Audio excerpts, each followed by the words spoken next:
molecules, such as sugars and amino acids, can be transported up a concentration gradient.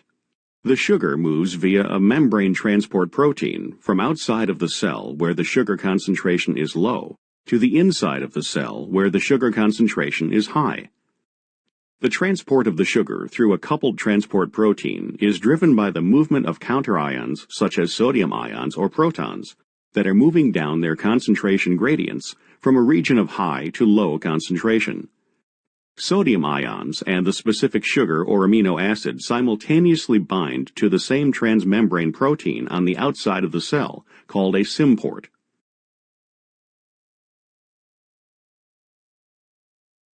When the counterion is sodium, the low concentration of sodium on the inside of the cell required to transport the sugar is maintained by the sodium-potassium pump, which is powered by ATP.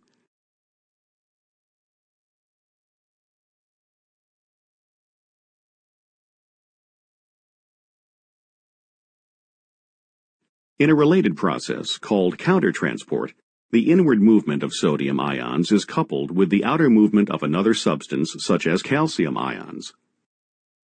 As in cotransport, the sodium ions and the other substance bind to the same transport protein called the antiport, but in this case they bind on opposite sides of the membrane and are moved in opposite directions.